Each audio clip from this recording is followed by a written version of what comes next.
Now you guys really love everything TikTok related. The platform has brainwashed Gen Z. Millennials don't wanna like it, but they low-key do, and boomers still don't even know what Instagram is, so that's where we're at right now. A lot of you guys were commenting on part 1 saying they weren't urban legends, and come on people, TikTok is so new, these legends are scandals. They're information they don't want us to know about the app. They're the problematic stories, the ones you hope aren't true, but are.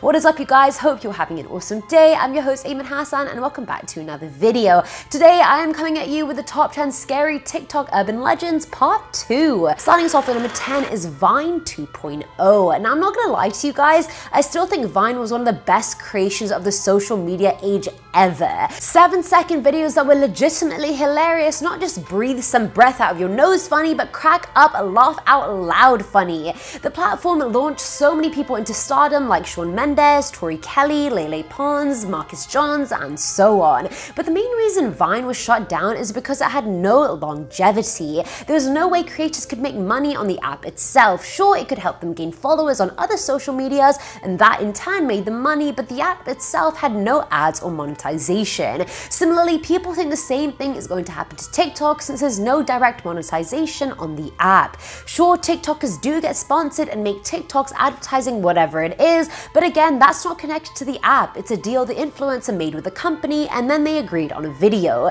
You can't get monetized on TikTok, which makes people think it's gonna be Vine 2.0.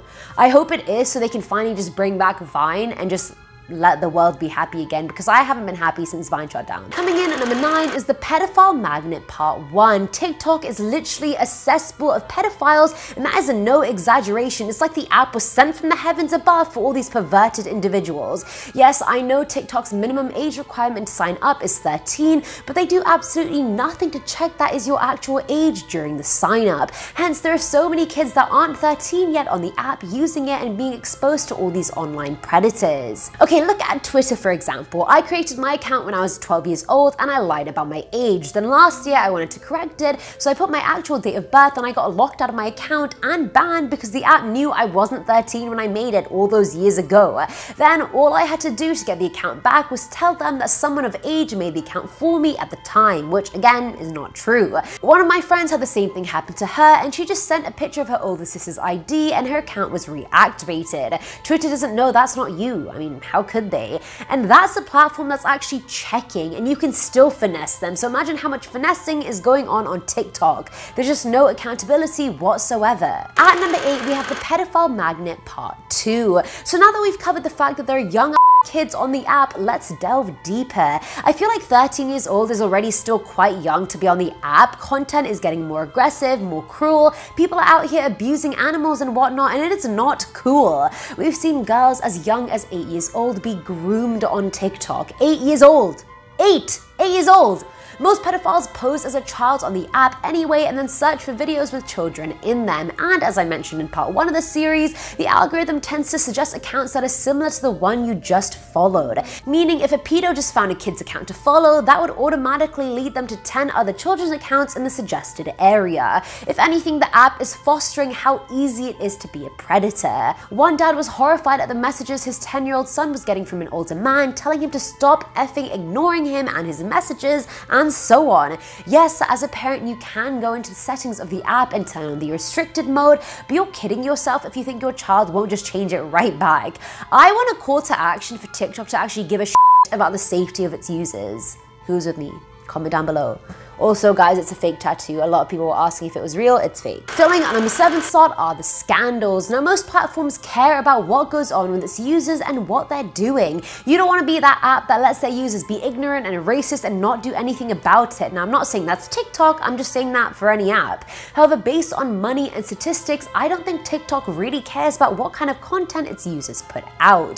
2019 was filled with its fair share of TikTok scandals, and ironically, the year's 4th quarterly was its most profitable. TikTok cashed in all the bad press and scandals, and the company's revenue increased by 521%, and that was after they split the revenue 30% each with the App Store and Google Play. 2019 was its biggest year ever. TikTok made close to or a bit over $100 million.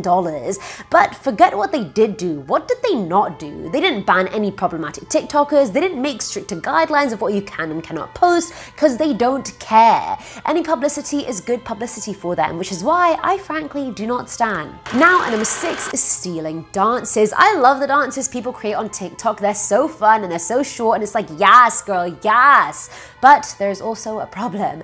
Plagiarism. Big, well-known TikTokers can easily get inspired by a smaller creator's dance and put it up as their own, and what happens after that? The big influencer gets even bigger and the smaller one just stays irrelevant. And it's not even small ones that this happens to. Addison Easterling and Jack Wright, two of the biggest creators on the platform, were accused of stealing Hunter Lasseter's dance. Hunter is huge himself, so it's like, mate, do you really think you can get away with that one? The dance they uploaded was captioned, "Everyone go do this dance Addison Rae made." It got so much recognition that they even performed it when they appeared on Entertainment Tonight. The two eventually credited Hunter for inspiring some of their moves after he commented saying, "They really trying to take my dance, Lamau."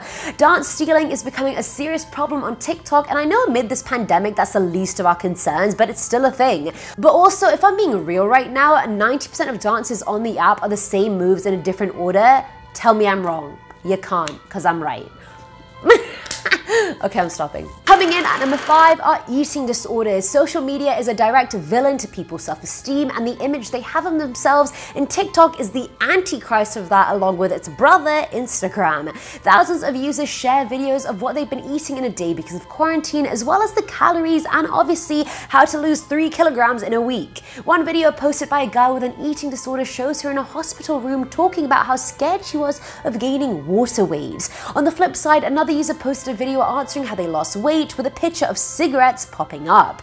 Another user can be seen eating a bag of chips, looking at a video of Emily Ratajkowski, and then putting her chips down with a caption reading, "TikTok reminds me not to eat." A lot of girls are advertising this fit tea or skinny tea or that one drink that's gonna make you lose so much weight it's like you're out your bloody stomach. And again, there are 8-year-olds on this app watching this content thinking it's okay, thinking that's what you need to do to be TikTok famous or viewed as good looking in the society, which is just wrong. And you guys are perpetrators of that too. So I've gained some weight during quarantine. Do you know how many people are commenting and messaging me on Instagram telling me to lose weight?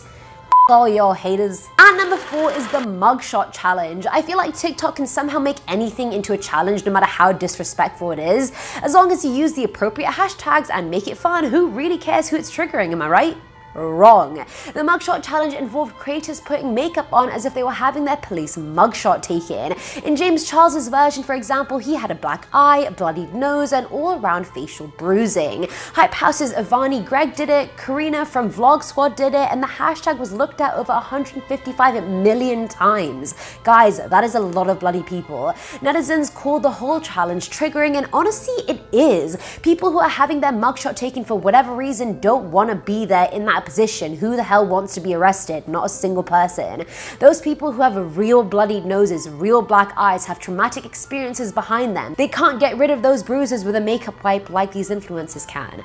I don't know how it became a trend to begin with, but I mean, it's TikTok's fault, so I'm gonna leave it at that. Filling on number 3 slot are unsolicited ads. The latest scandal in the string of scandals that seem to follow this app is using creators in ads. TikTok users are complaining about the fact the app started using their videos and images in their advertising campaigns when that was never agreed upon. Technically, none of the content posted on TikTok is copyrighted, so it's not like they can be like, oh, don't use this anywhere.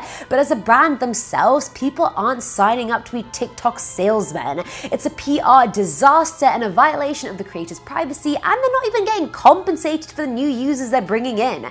That's like TikTok using this video to bring in users, which they obviously won't, but then never telling me about it or asking if they can even use me, let alone paying me to do so. Now at number 2 is Faisal Siddiqui. In May of this year, popular Indian TikToker Faisal Siddiqui made a TikTok that ended up getting him banned. In the video, you can see him threatening a girl who had left him for another guy, and in his outrage, he throws some kind of liquid on the girl's face. The girl in question has a lot of makeup on that kind of resembles scars from an acid attack. And so, because of that, people thought he was glorifying and even encouraging acid attacks on girls. The video went viral, and the National Commission for Women asked TikTok India to remove it immediately and to take action against its creator. He was then banned for a month, and that's when one-star views started flooding in for the app and people were using the hashtag #BanTikTok in India. So after glorifying aggressive behavior towards women, acid attacks, all TikTok did was ban him for a month.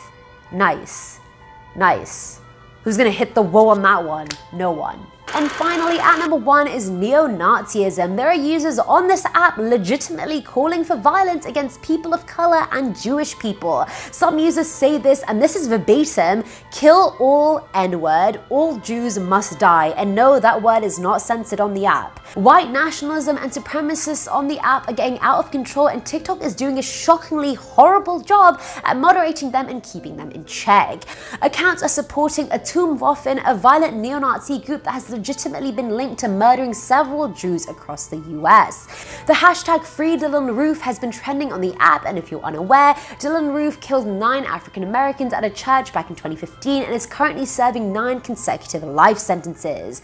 That's who they're trying to save. That man. Other hashtags are encouraging people to read this book called Siege, which is popular as hell amongst neo-Nazis. They're even using the hashtag Sieg Heil, which, as you know, was the Nazi slogan.